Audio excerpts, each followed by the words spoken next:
Introducing the Current Affairs Workbook. It is an activity-driven learning comprising summaries, quick facts, MCQs, true-false statements, mains practice questions, and ethics case studies, consolidated into a comprehensive workbook. Dive into our monthly magazine summary, a concise overview capturing key insights, events, and trends of the month. Unlock the power of our Quick Facts block, your rapid reference toolkit with essential facts, figures, and critical statistics. Experience our dynamic activities like MCQs and true-false statements to subjective questions and ethics case studies that refine your analytical thinking and articulation skills.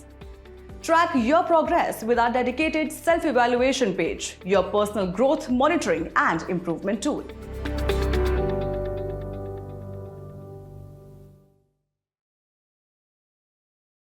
नमस्कार दर्शकों, आप देख रहे हैं news today, जिसमें हर खबर है जरूरी और हर विश्लेषण है खास। बात करते हैं मुख्य सुर्खियों की।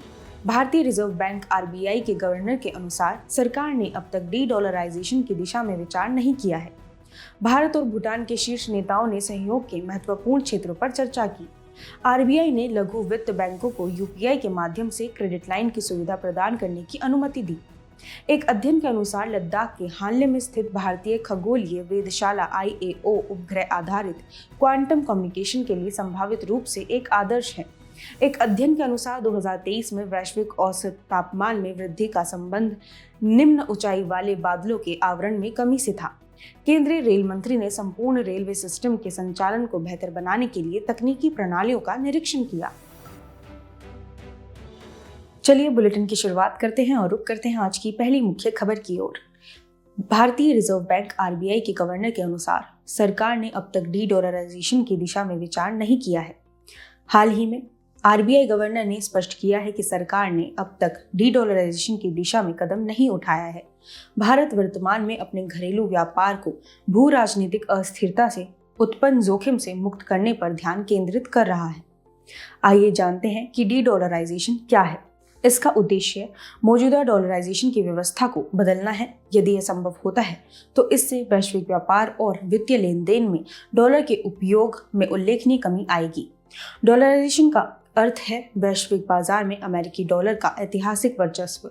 हालिया रुझान देखें तो भारत, ब्राजील, रूस, चीन और इंडोनेशिया जैसे देश अमेरिकी डॉलर के प्रभुत्व को चुनौती देने के लिए स्थानीय मुद्रा व्यापार की ओर बढ़ रहे हैं। भारत ने रूस सहित अलग अलग देशों के साथ भारतीय रुपए INR में ट्रेड इनवॉइसिंग की अनुमति दी है। हालिया ब्रिक्स शिखर सम्मेलन कजान 2024 में भी साझा ब्रिक्स मुद्रा की संभावना पर चर्चा हुई थी। आइए जानते हैं कि देश डी-डॉलराइजेशन की ओर क्यों बढ़ रहे हैं। पहला है विनिमय दर जोखिम में कमी। डी-डॉलराइजेशन देशों को अपनी स्थानीय मुद्राओं में व्यापार करने की अनुमति देता है। साथ ही इससे अमेरिकी डॉलर के मूल्य में उतार चढ़ाव से जुड़े जोखिम भी कम होते हैं। दूसरा है उन्नत मौद्रिक नीति नियंत्रण। इससे देशों को अमेरिकी डॉलर से प्रभावित हुए बिना अपनी आर्थिक स्थितियों के लिए उपयुक्त रणनीतियों को लागू करने में मदद मिलेगी। तीसरा है भू राजनीतिक लाभ। अमेरिका अपने प्रभुत्व और प्रतिबंधों के माध्यम से डॉलर का हथियार की तरह इस्तेमाल करता आया है। डी-डॉलराइजेशन अमेरिका के इस तरह के कदम को हतोत्साहित कर सकता है। चलिए डी-डॉलराइजेशन से जुड़ी चुनौतियां क्या हैं ये भी जान लेते हैं। पहला है वित्तीय लेन देन को प्रभावित करना। वर्तमान में क्रूड ऑयल, स्वर्ण जैसी कई मदों की कीमतें डॉलर में तय और विनियमित की जाती हैं। डी-डॉलराइजेशन लेन देन की इस प्रक्रिया को जटिल बना सकता है। दूसरा है वित्तीय अस्थिरता। अंतर्राष्ट्रीय मुद्रा के रूप में डॉलर का आकस्मिक परित्याग घरेलू मुद्राओं के समक्ष विनिमय दरों में उतार चढ़ाव, महंगे ऋण जैसे जोखिम पैदा कर सकता है। अंत में आइए अब इसका निष्कर्ष भी देख लेते हैं। भारत के मामले में डी-डॉलराइजेशन को रुपए के अंतर्राष्ट्रीयकरण रूपीफिकेशन के साथ पूरित किया जा सकता है, जो किसी भी संस्था को रुपए की खरीद या बिक्री पर पूर्ण स्वतंत्रता प्रदान करेगा। आइए बढ़ते हैं अगली मुख्य खबर की ओर। भारत और भूटान के शीर्ष नेताओं ने सहयोग के महत्वपूर्ण क्षेत्रों पर चर्चा की। हाल ही में भूटान नरेश आधिकारिक यात्रा पर भारत पहुंचे। इस दौरान भूटान नरेश और भारत के प्रधानमंत्री ने दोनों देशों के बीच स्थायी मैत्री एवं सहयोग के प्रति प्रतिबद्धता की पुनः पुष्टि की। इसके अलावा प्रधानमंत्री ने भूटान के सामाजिक आर्थिक विकास के लिए अपना समर्थन भी सुनिश्चित किया। चलिए खबर की शुरुआत करते हैं और जानते हैं कि आधिकारिक यात्रा पर संयुक्त वक्तव्य क्या है। इसकी परियोजनाओं और पहले देखें तो भूटान नरेश ने गेलेफू माइंडफुलनेस सिटी GMC विशेष प्रशासनिक क्षेत्र के लिए अपने विजन को प्रकट किया। साथ ही इस परियोजना पर भारत और भूटान द्वारा एक साथ मिलकर काम करने की संभावनाओं पर भी प्रकाश डाला। साथ ही भूटान नरेश द्वारा परिकल्पित GMC एक नवोन्मेषी शहरी विकास परियोजना है। यह आर्थिक समृद्धि को जागरूकता, समग्र जीवन निर्वाह और संधारणीयता के साथ एकीकृत करती है। ऊर्जा सहयोग की बात करें तो दोनों पक्षों ने जल विद्युत क्षेत्र में सहयोग के महत्व को दोहराया और पुनात सांगछू एक जल विद्युत परियोजना को शीघ्र पूरा करने की आवश्यकता पर सहमति व्यक्त की। इसके अलावा 1020 मेगावाट की पुनात सांगछू 2 जल विद्युत परियोजना पर हुई प्रगति का भी उल्लेख किया गया। वहीं कनेक्टिविटी और अवसंरचना को देखें तो दररंगा में एकीकृत चेक पोस्ट खोलने को पूर्वी भूटान में पर्यटन एवं आर्थिक गतिविधियों के लिए फायदेमंद माना गया। और आखिर में अंतरिक्ष और स्टेम क्षेत्र में सहयोग। दोनों देशों ने अंतरिक्ष क्षेत्र में सहयोग के लिए संयुक्त कार्य योजना के कार्यान्वयन में हुई प्रगति का स्वागत किया। साथ ही स्टेम यानी विज्ञान, प्रौद्योगिकी, इंजीनियरिंग और गणित विषयों पर जोर देते हुए शिक्षा के क्षेत्र में बढ़ते सहयोग पर संतोष व्यक्त किया। आइए अब जानते हैं भारत भूटान संबंधों के बारे में। दोनों देशों के बीच मैत्री संधि है, जिसका आधार 1949 में हस्ताक्षरित मैत्री और सहयोग संधि है। इसे फरवरी 2007 में नवीनीकृत किया गया था। व्यापार और आर्थिक संबंध की बात करें तो भारत भूटान का शीर्ष व्यापार साझेदार है।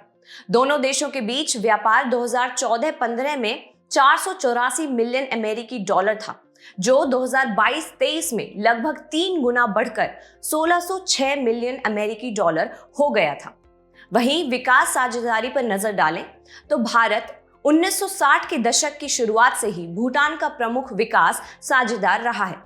भारत ने भूटान की पंचवर्षीय योजनाओं में महत्वपूर्ण योगदान दिया है। और आखिर में रक्षा और सुरक्षा की बात करें तो भारत चीन के खिलाफ डोकलाम ट्राई जंक्शन पर भूटान के दावों का समर्थन करता है। चलिए बढ़ते हैं अगली मुख्य खबर की ओर। RBI ने लघु वित्त बैंकों को UPI के माध्यम से क्रेडिट लाइन की सुविधा प्रदान करने की अनुमति दी।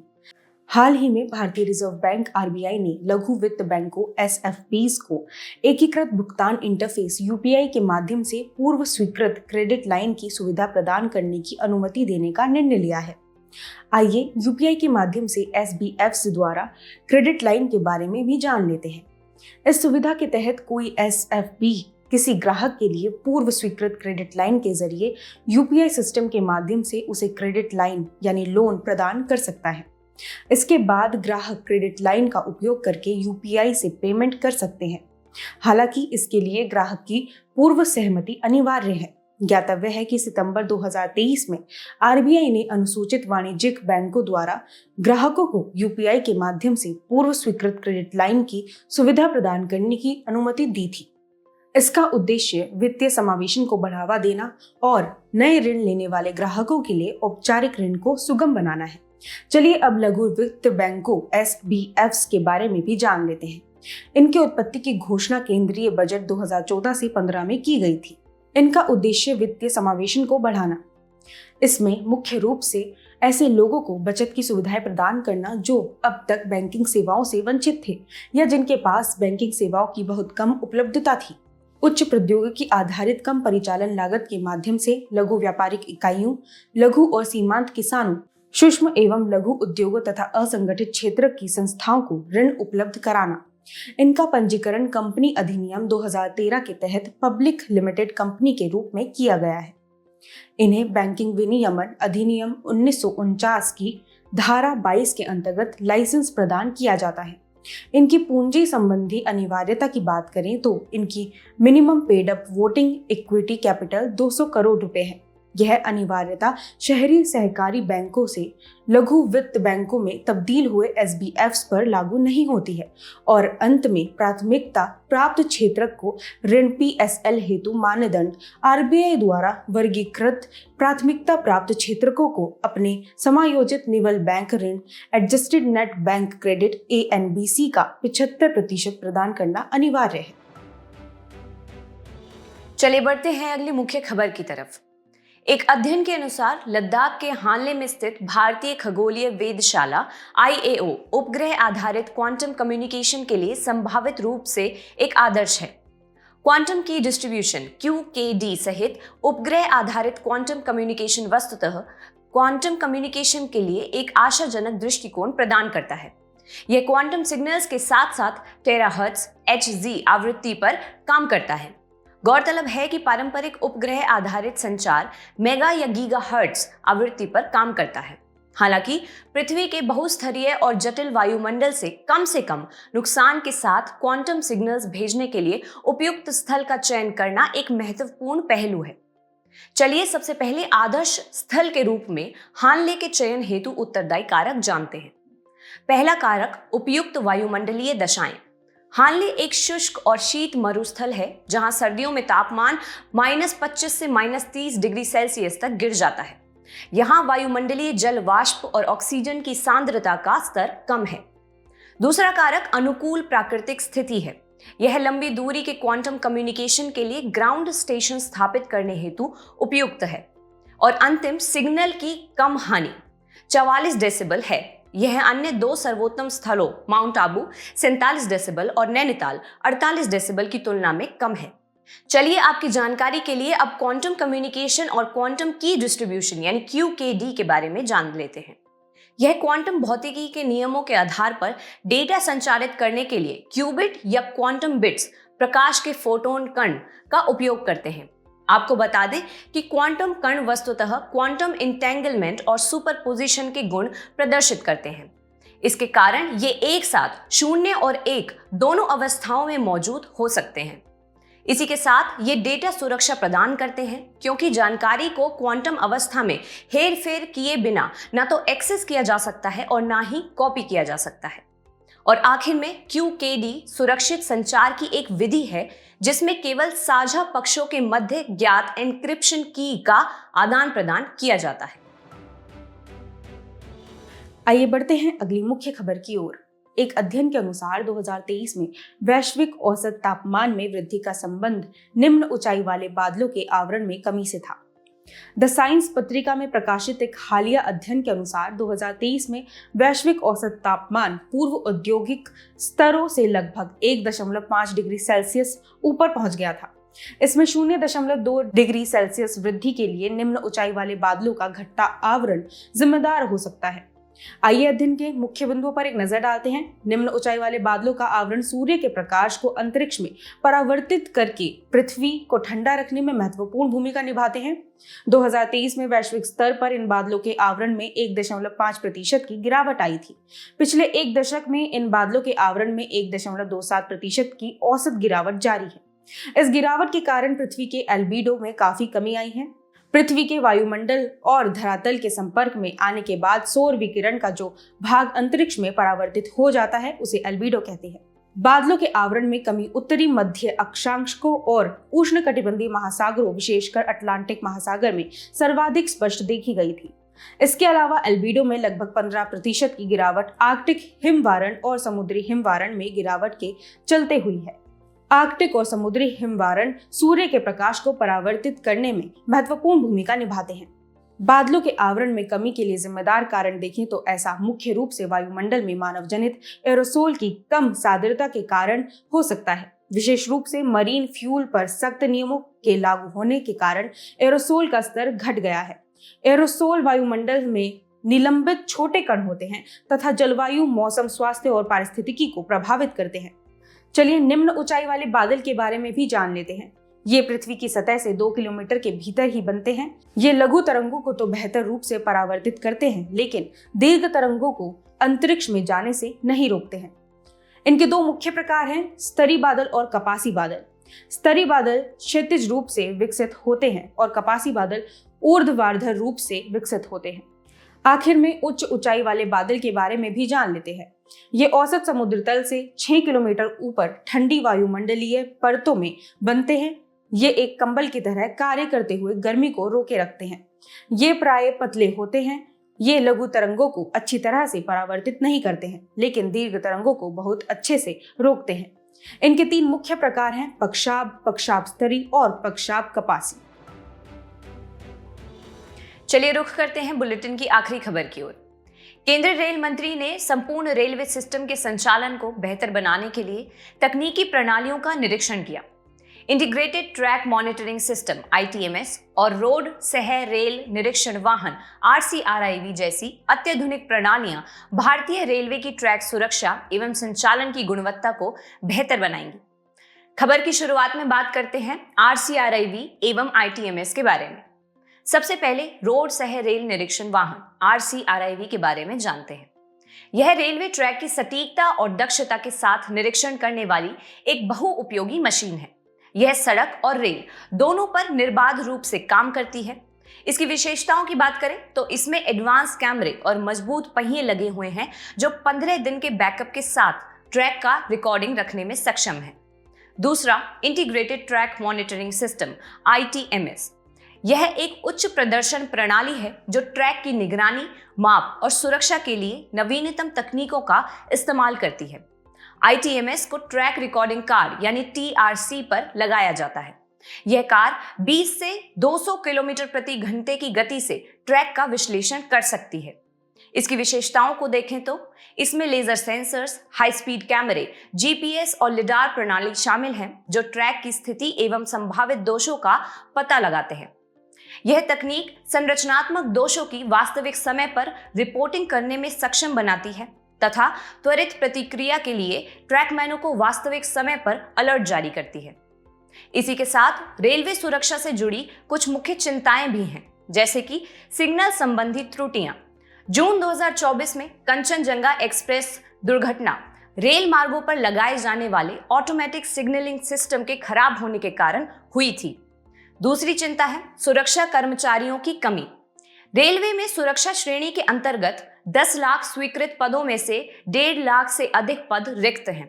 इससे मौजूदा कर्मचारियों पर काम का दबाव बढ़ रहा है तथा मानवीय त्रुटि, खराब रखरखाव कार्य, सुरक्षा नियमों का पालन न करना आदि सहित कर्मचारियों की ओर से होने वाली चूक भी रेल दुर्घटनाओं का एक प्रमुख कारण है। खबर के अंत में आइए अब रेलवे की सुरक्षा को बेहतर बनाने के लिए उठाए गए कुछ कदम जान लेते हैं।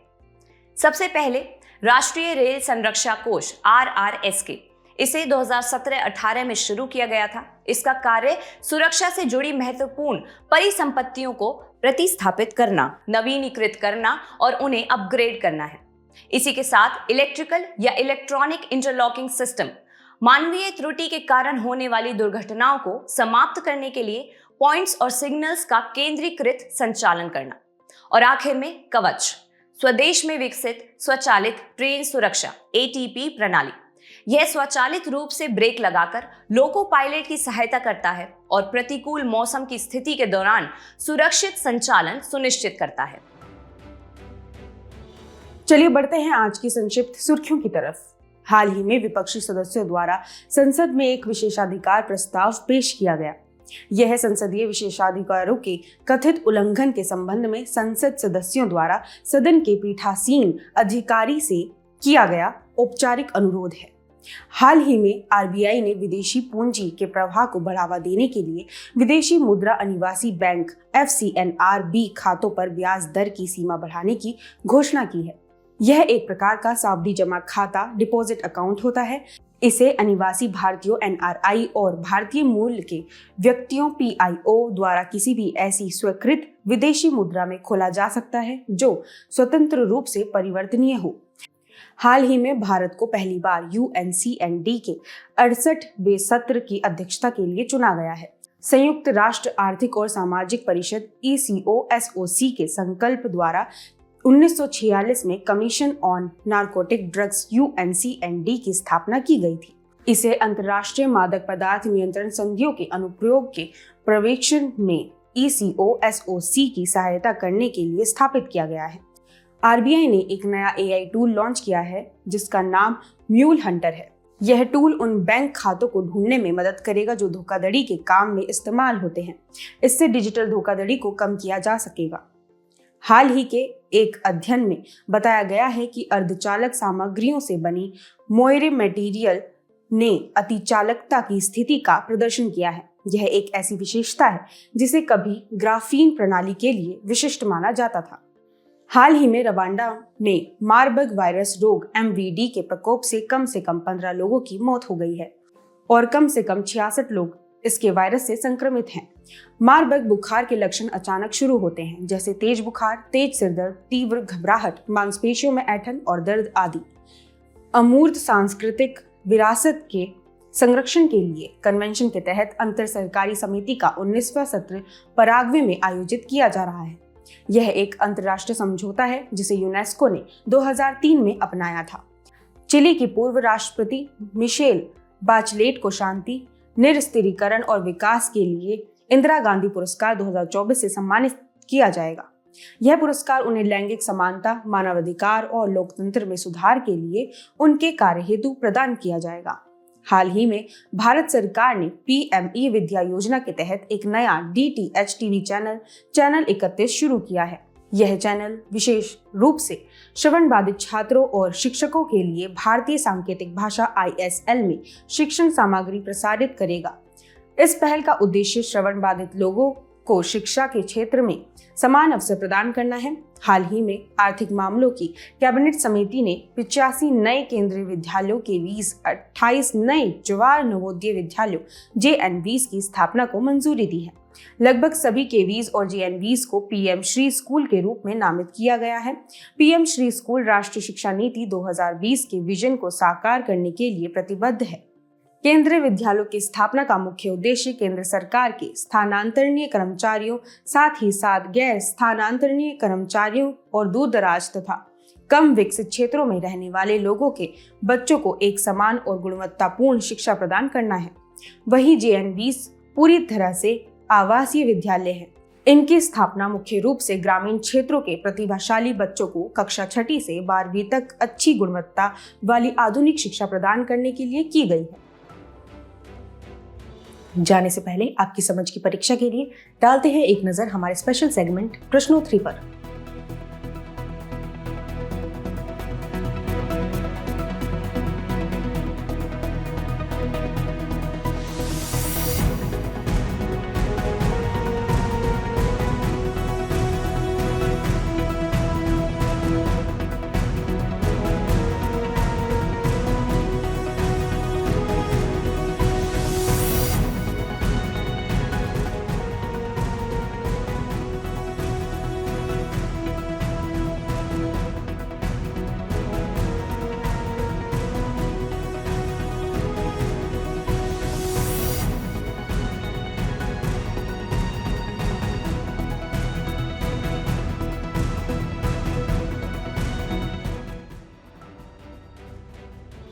हमसे जुड़ने के लिए आपका धन्यवाद। उम्मीद है न्यूज़ टुडे का यह बुलेटिन आपको पसंद आया होगा। न्यूज़ टुडे की PDF को डाउनलोड करने के लिए और आज की क्विज के उत्तर के लिए डिस्क्रिप्शन में दिए गए लिंक्स पर क्लिक कीजिए।